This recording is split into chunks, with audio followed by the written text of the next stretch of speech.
अस्सलाम वालेकुम नाज़रीन, मैं Asad Abbas Bhatt advocate high court आपकी खिदमत में हाजिर हूँ एक नई कानूनी डिस्कशन के साथ जो कि गार्डियन राइट से रिलेटेड है। नाज़रीन, अक्सर जो है वो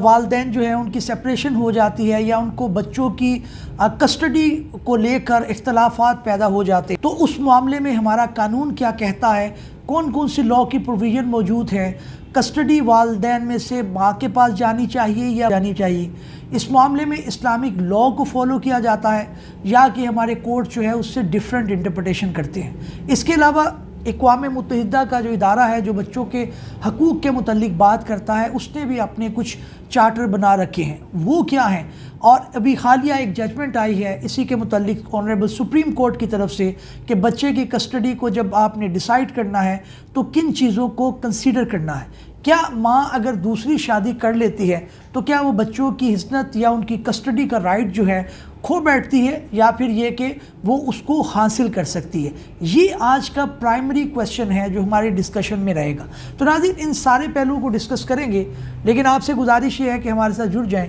और हमारे चैनल को सब्सक्राइब कर लें और बेल का आइकन भी दबा दें ताकि आपको कानूनी इन्फॉर्मेशन बर वक्त मिलती रहे और आप उससे फ़ायदा उठाते रहें। तो नाज़रीन, सवाल जो बुनियादी तौर पर है इस सारी डिस्कशन का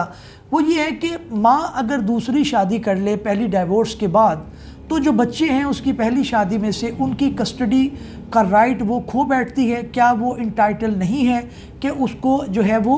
उन बच्चों की उनकी जो कफ़ालत है या उनकी जो कस्टडी है वो सौंप दी जाए? क्या वो बिल्कुल डिस्क्वालीफाई हो जाती है? इसके मामले में सबसे पहले हम नज़र दौड़ाते हैं अपने इस्लामिक लॉ के ऊपर। और अगर इस्लामिक लॉ की बात करें तो उसके अंदर हमें सबसे पहले जो बात देखनी पड़ेगी, उसके अंदर जो किताब है हमारी जिसे मुस्तनद समझा जाता है, जिसे मोतबर समझा जाता है, वो DF मुल्ला साहब हैं और इन मोहम्मदन लॉ, उन्होंने अपनी किताब के अंदर लिखा है और पैरा नंबर 352 के अंदर ये ज़िक्र है कि जनाब जो बच्चे की कस्टडी है वो 7 साल की हो, अगर लड़का हो तो वो माँ के पास रहेगी और लड़की हो तो till the time of puberty, यानी कि जब वो बालिग हो जाए तो लड़की की उस सूरत के अंदर और बच्चे की 7 साल की सूरत के अंदर माँ के पास रहेगी। इसी तरह से अगला जो पैरा है 352 का, वो ये कहता है कि she marries a second time custody then belong to father, कि अगर वो सेकेंड टाइम किसी से दोबारा शादी कर ले, दूसरी शादी कर ले, तो उस सूरत के अंदर उसका राइट जो है वो कस्टडी का ख़त्म हो जाता है। ये भी 352 जो है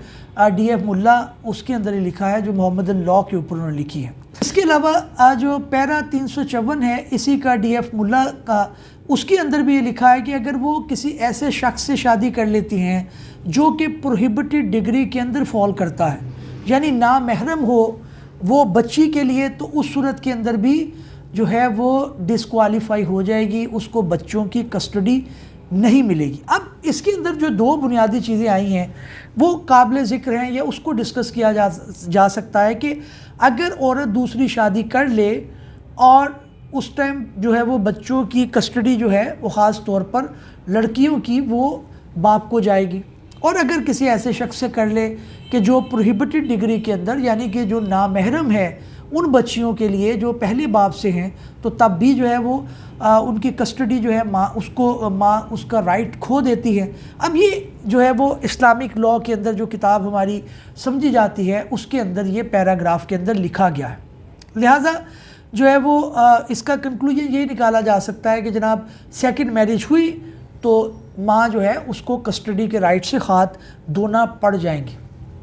ठीक है, अब अगला जो इसके अंदर सवाल आता है वो ये आता है कि क्या जनाब पाकिस्तानी लॉ जो है वो भी मनोअन इस जो है वो चीज़ को तस्लीम करता है कि उसके अंदर भी यही है कि जनाब अगर आपने दूसरी शादी की औरत ने तो ख़त्म हो गया? नहीं, ऐसा नहीं है। इसके अंदर जो कंक्लूजन निकाला गया है उन्होंने ये लिखा है कि जनाब इसके अंदर दूसरे फैक्टर्स भी आपको देखने पड़ेंगे, यानी कि बच्चे की जो वेलफेयर है उसको आपने मलूज़े ख़ातर रखना है। उसके अंदर सरेदस्त जो हमारा लॉ है, गार्डियन एंड वार्ड एक्ट है, उसका सेक्शन 17 है, वो हमें ये रिक्वायर करता है कि बच्चे की जो वेलफेयर है वो प्राइमरी कंसिडरेशन है इस चीज़ को डिसाइड करते हुए कि सेपरेशन या डाइवोर्स की सूरत के अंदर कस्टडी माँ के पास जाएगी या कि फादर के पास जाएगी, तो उसके अंदर सेकंड मैरिज के अलावा भी चीज़ें हैं जिनको मद्देनज़र रखा जाएगा। वो कह रहे हैं कि वेलफेयर ऑफ द माइनर, और वेलफेयर ऑफ द माइनर किस चीज़ पे डिपेंड करती है वो भी उन्होंने बताया। वेलफेयर ऑफ द माइनर किन चीज़ों पे डिपेंडेंट होगी, इसका भी तस्करा सेक्शन 17 जो है, सेक्शन 17 जो है वो कर देता है। उसके अंदर वो कहते हैं जी बच्चे की एज देखी जाएगी, उसका सेक्स देखा जाएगा यानी उसकी जिन्स क्या है, उसके अलावा उसका मज़हब क्या है वो देखा जाएगा, और इसके अलावा character and capacity of the guardian,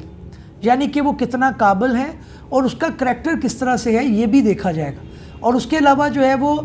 preference of the minor, जहाँ पे वो अपनी बात को बता सकें कि जनाब मैंने माँ के साथ जाना है या बाप के साथ जाना है, उन चीज़ों को भी मद्देनज़र रखा जाएगा। ये सेक्शन 17 कह रहा है। अब इसके ऊपर हमारे जो डिफरेंट जो इंटरप्रिटेशन आई या डिफरेंट जो जजमेंट हैं उनके बारे में देखते हैं कि वो क्या कहती हैं, क्या वो इसी प्रिंसिपल को फॉलो करती हैं, क्योंकि अब जो है वो सेक्शन 70 कुछ कह रहे हैं और जो हमारा इस्लामिक लॉ जिसको आप कहेंगे, जिसके ऊपर हमारी कमेंट्री मौजूद है, जैसे DF मुल्ला का मैंने जिक्र किया ऑन मोहम्मदन लॉ, उसके अंदर जो है वो उन्होंने कुछ इस तरह की बात की कि जिसके अंदर वो कहते हैं कि शादी दूसरी हुई तो मामला ख़त्म, लेकिन इधर जो है वो सेक्शन 17 कुछ दूसरी बात कर रहा है। तो जो हमारी डिफरेंट जजमेंट है उनका कंक्लूजन ये है कि ये जो सेकंड मैरिज वाला प्रिंसिपल है, औरत अगर दूसरी शादी कर ले और किसी ऐसे शख्स से कर ले जो प्रोहिबिटेड डिग्री के अंदर फॉल कर रहा है, तो ज़रूरी नहीं है कि वो अपनी कस्टडी बच्चों की उससे हाथ धो बैठेगी। उसके अंदर उन्होंने ये कहा कि ये एब्सोल्यूट प्रिंसिपल नहीं है, यानी ये कि इसके अंदर जो बाकी चीज़ें उनको मद्देनज़र रखना चाहिए। कुछ जजमेंटें भी जो है वो हमें देखने को मिलती है, उसके बारे में भी देखते हैं और नज़र डालते हैं कि वो क्या कहती हैं। इसके अंदर सरेदस्त हमें मिलती है जो जजमेंट वो Mohammad Sadiq versus Lahore high court, और ये PLD 2003 सुप्रीम कोर्ट 887 पेज के ऊपर पब्लिश हो चुकी है। और इसकी वर्डिंग कुछ इस तरह से है कि it was held that although the general rule is that mother on contracting second marriage forfeits her rights of custody, this rule is not absolute, यानी कि उन्होंने कहा कि ये जो रूल है वो एब्सोलूट नहीं है, and if it is in the interest of the child custody should be given to the mother. तो ये उन्होंने बड़ा बता दिया कि जनाब ये कोई एब्सोलूट रूल नहीं है कि जी मदर ने दूसरी शादी कर ली है तो उसको ख़त्म कर दें, उसको दूसरी चीज़ों को भी देखा जाएगा। फर्दर उन्होंने कहा the court further held that it was the welfare of the minor, वही बात, that must be consider while determining custody and if there is no absolute और fix criteria on the basis of which welfare of the minor can be determined और custody can be awarded. तो ये भी उन्होंने कहा कि जनाब ये जो माइनर है बच्चे का, उसकी वेलफेयर देखी जाएगी, और वेलफेयर जो है उसके लिए कोई फिक्स क्राइटेरिया नहीं हो सकता। बाप अगर नशई है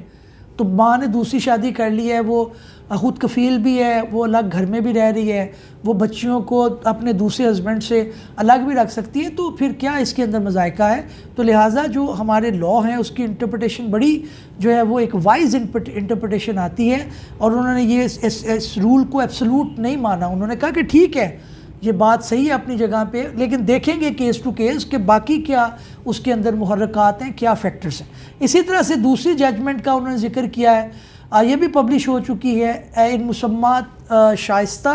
नाज वर्सेस मोहम्मद नदीम अहमद, और ये पब्लिश हो चुकी है 2004 SCMR 990 पेज के ऊपर। तो इसके अंदर भी उन्होंने कहा है कि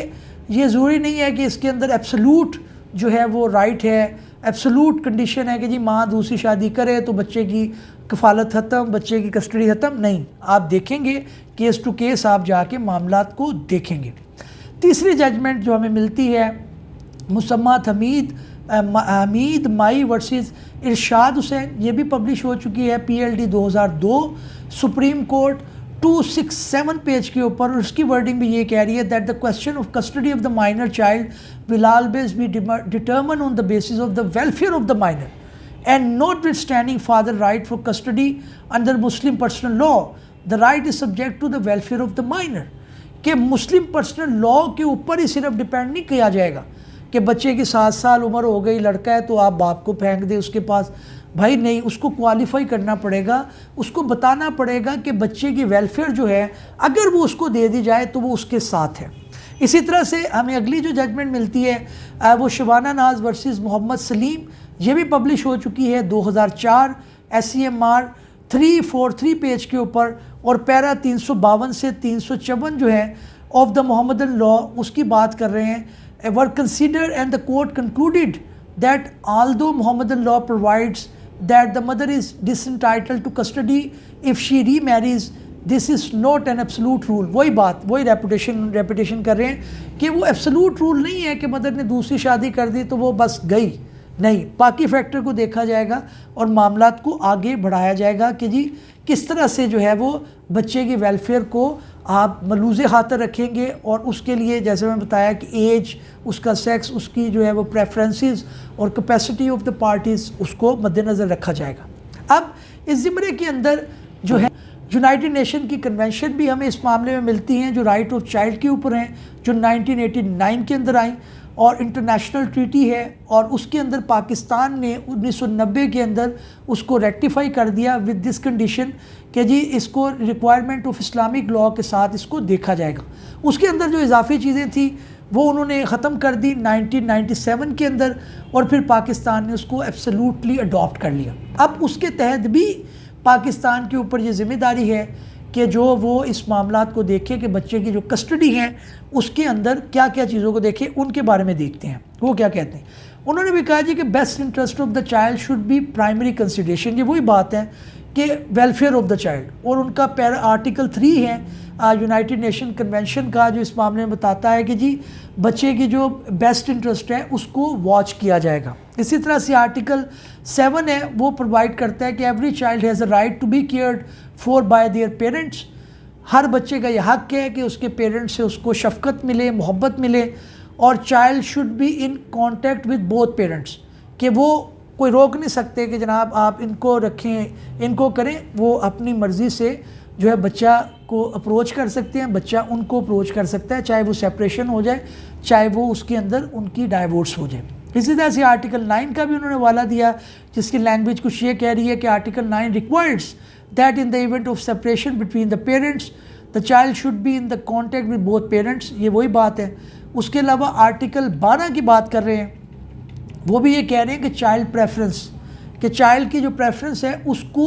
मलूज़े खातर रखा जाए कि बच्चा किसके साथ जाना चाहता है। माँ ने दूसरी शादी कर ली तो ये नहीं है कि बच्चा उसके लिए कोई नाउज़बिल्लाह जो है वो बिल्कुल पाबंदी हो गई। इसके अंदर देखा जाएगा, इन सारी चीज़ों को मलूज़े खातर रखा जाएगा। नाज़रीन, इसी ज़िम्रे के अंदर जो है वो एक जजमेंट भी रिसेंटली सुप्रीम कोर्ट की तरफ से आई, जो हमारे ऑनरेबल जज हैं सैयद मंसूर अली शाह,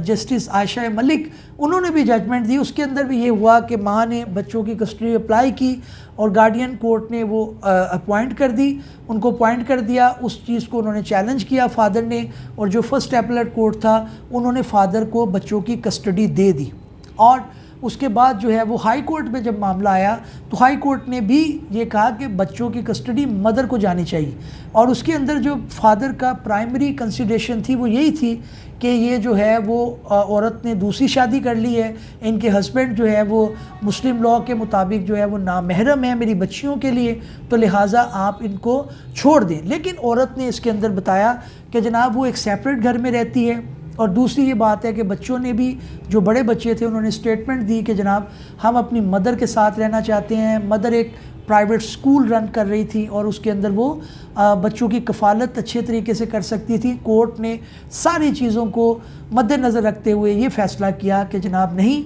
ये कस्टडी जो है वो मदर को जानी चाहिए। बाप ने फिर उसको सुप्रीम कोर्ट में चैलेंज किया और सुप्रीम कोर्ट ने उसके ऊपर बड़ा एक एलेबोरेटेड जजमेंट दी जो ये चीज़ को साबित करती है कि मदर का दूसरी शादी कर देना उसको एब्सोल्यूट रूल नहीं है। वो बाकी चीज़ें भी देखी जाएंगी कि अगर फिर भी बच्चे की वेलफेयर मदर के साथ है तो उसकी कस्टडी मदर को दी जा सकती है। नाज़रीन, इस जो पटिशन आई, इसका पटिशन आप नोट कर लें नंबर, ये सिविल पटिशन नंबर है 240 ऑफ 2021 और ये इसका जो टाइटल है वो है Raja Mohammad Awais versus Musammat Nazia Jabeen and others. तो नाज़रीन, ये अभी हालिया एक जजमेंट आई है और इसकी डेट ऑफ हियरिंग थी 5/10/2022। नाज़रीन, एक अच्छी जजमेंट है इस लॉ के ऊपर, इस पॉइंट के ऊपर। उम्मीद है कि हमारे जो लॉ के स्टूडेंट हैं उनको ये डिस्कशन पसंद आई होगी और हमारे जो आम नाज़रीन हैं जिनका वास्ता किसी गार्डियन कोर्ट या कस्टडी कोर्ट से है वो इस जजमेंट से इस्तिफ़ादा उठा सकेंगे। किसी नए भी लोग में किसी नई कानूनी या आइनी इंफॉर्मेशन के साथ आपकी खिदमत में फिर हाजिर होंगे। तब तक के लिए इजाज़त दीजिए। अल्लाह हाफिज़। Thank you.